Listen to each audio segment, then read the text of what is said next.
नमस्कार दोस्तों, स्वागत है आप सभी का हमारे चैनल पर। तो दोस्तों, खबर है ओपीएन-3 यानी सब इंजीनियर एग्जामिनेशन को लेकर।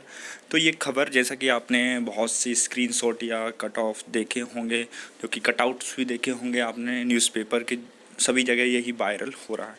तो जैसा कि लिखा है कि 5 विभागों में ओपीएन-3 के 1955 जो पद हैं उनकी भर्ती होने की संभावना है। तो मैं आपको बता दूं कि हाँ, बार पहले भी जो पोस्ट हैं 2016-17 की आप बात करेंगे तो 1200-1300 समथिंग जो पोस्ट हैं वो निकाली गई थी। अब 1955 जो पोस्ट हैं, अब आगे आने वाले समय में देखा जाएगा इन जो पोस्ट हैं उतनी निकलेंगी या नहीं। हो सकता है इनमें बहुत सी जो कटौती हैं वो कर दी जाएँ, क्योंकि यहाँ तक है 3 साल तक कोई भी अभी तक पोस्ट नहीं निकाली गई है 2017 से। और वहीं संविदा की कुछ पोस्ट निकाली गई थी। तो जैसा कि इसमें लिखा है कि 3 साल इसमें संविदा की नियुक्ति रहेगी। तो ये तो पहले से ही है कि आपका प्रोबेशन पीरियड 2 साल का होता था, अब इसको 3 साल कर दिया गया है। वहीं आपकी जो सैलरी है, पहले साल में 70%, दूसरे साल में 80 और तीसरे में 90, फिर चौथे साल से आपको फुल सैलरी मिलना चालू हो जाएगी। इस प्रकार के ये नियम हैं, बनाए गए हैं, बनाए जाएंगे, अभी इसमें बनाए नहीं गए हैं। ठीक है, तो ऐसा देखना है। तो जैसे कि आप सभी न्यूज़पेपर में हर एक न्यूज़पेपर में यही खबर है। तो क्या क्या होगा इसको भी देख सकते हैं आप। तो किस किस विभाग में कितने ओपीएन-3 की पोस्ट हैं उसको देख लीजिए। तो 444 लोक स्वास्थ्य यांत्रिकी, 52 लोक निर्माण, 746 जल संसाधन, 552 पंचायत आरईएस में और नगर पालिका में 161 जो पद हैं वो खाली हैं। तो बिजली कंपनी के जो कनिष्ठ अभियंता की भी सीधी भर्ती अब कराई जाएगी। तो देख लीजिए, जूनियर इंजीनियर की जो भर्ती है बिजली कंपनी में, वो भी इस प्रकार से सीधी भर्ती है। सीधी भर्ती को आप बोल सकते हैं रेगुलर पोस्ट है, जो कि परमानेंट पोस्ट कहलाती। ठीक है, उसमें भी अब जूनियर इंजीनियर की भर्ती भी की जाएगी। ठीक है, और इसमें क्या है, 300 पद जो हैं असिस्टेंट इंजीनियर के रिक्त हैं। तो इसमें उन्होंने कनिष्ठ अभियंता को लिख दिया, और अब वरिष्ठ अभियंता लिखते तो समझ लेते, लेकिन इसमें कनिष्ठ अभियंता के मतलब जूनियर इंजीनियर ही होता है कनिष्ठ का। ठीक है, तो और यहाँ अंदर इन्होंने लिख दिया असिस्टेंट इंजीनियर के 300 रिक्त।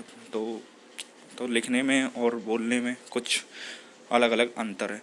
वहीं आप वायरल वीडियो में श्री नरोत्तम मिश्रा जी का एक भाषण सुनेंगे, जिसमें कहा गया है उनके द्वारा कि असिस्टेंट इंजीनियर की जो भर्ती है अब वो गेट के माध्यम से की जाएंगी।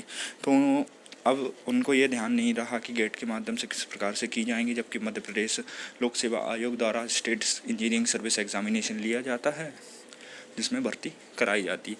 तो गेट से एग्जामिनेशन लेना कहीं ना कहीं अन्याय होगा, क्योंकि जो नियम एवं कानून हैं वो एमपीपीएससी द्वारा ही लगाए गए थे। लेकिन अब गेट के जो नियम हैं आप देख सकते हैं, एमपीआरडीसी में भी 58 जो पोस्ट थी असिस्टेंट इंजीनियर की या टेक्निकल मैनेजर की, तो वो भी अब गेट से कर दी गई थी। यदि यही पोस्ट आपके एमपीपीएससी में आती तो वो पोस्ट बढ़ जाती। यहाँ पर 21 पोस्ट निकाली गई थी 2021 में, अभी निकाली गई, जिसको नोटिफिकेशन और जिसकी भर्ती प्रक्रिया अभी चल रही है।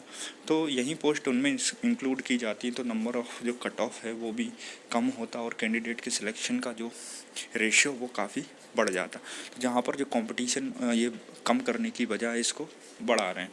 तो गेट से मुझे नहीं लगता, गेट अब आप देखिए, अब इंजीनियरिंग की पढ़ाई आप कर लेते हैं तो आपको हर साल गेट देना ज़रूरी है क्या? आप एक जगह फोकस होकर एमपीपीएससी की प्रक्रिया में भाग ले सकते थे। अन्य राज्यों में भी एमपीपीएससी के द्वारा ही उनके राज्यों में असिस्टेंट इंजीनियर की भर्ती कराई जाती। वहीं पीएसयू की बात की जाए तो उसमें गेट के लिए भर्ती कराई जाती, जो कि नेशनल लेवल और यूनियन लेवल पर है। तो स्टेट लेवल पर गेट से जो भर्ती होगी वो मुझे नहीं लगता कि आपके साथ कोई न्याय है। इसका विरोध भी आप कर ही रहे हैं, हमारे ग्रुप में भी लोग जुड़े हुए हैं, 3 से 4 हज़ार लोग इस विषय को मुद्दा बनाए हुए हैं। तो इस वीडियो को ज़्यादा से ज़्यादा आप पहुंचाइए, अपनी जो बात है वो सभी जगह तक जाएगी कि जो गेट के माध्यम से असिस्टेंट इंजीनियर की भर्ती हो रही है तो उस पर किस प्रकार से अपना विरोध जताया जा सके, और जो प्रक्रिया है उसे एमपीपीएससी के द्वारा ही कराया जाए। ठीक है, उसमें कोई संशोधन ना किया जाए, और जितने भी ग्रेड पे 5400 या जूनियर इंजीनियर से ऊपर के जो पद हैं वो एमपीपीएससी से कराए जाएँ। वहीं सब इंजीनियर की बात मैं करना चाहूँगा कि सब इंजीनियर का जो ग्रेड पे है, आप देख लीजिए कि 3200 ग्रेड पे है, जबकि 2016 में इसको 3600 कर दिया गया था। या वित्त विभाग का एक आदेश भी है, लेकिन अभी तक उसे लागू नहीं किया गया है। कहीं ना कहीं उपयंत्री जो हैं उनके साथ अन्याय सैलरी को लेकर भी हो रहा है। तो ये कहीं ना कहीं जो लोग अवेयर नहीं हैं उसके कारण सरकार इसका फ़ायदा उठा रही है। तो इससे बचिए, जानकारी सभी तक फैलाइए। तो जो भी पद आने वाले हैं उनके संबंध में मैं वीडियो बनाऊंगा, और आपको जो भी गाइडेंस चाहिए सब इंजीनियर से रिलेटेड, तो आप ग्रुप में देख सकते हैं, मैंने पोस्ट कर रखा है। आपको किन किन किताबों की ज़रूरत पड़ेगी, क्या क्या स्ट्रेटजी आपकी होनी चाहिए उसको पास करने के लिए, वो मैं आपको बता दूंगा। आप सभी का धन्यवाद दोस्तों, आपका दिन शुभ रहे।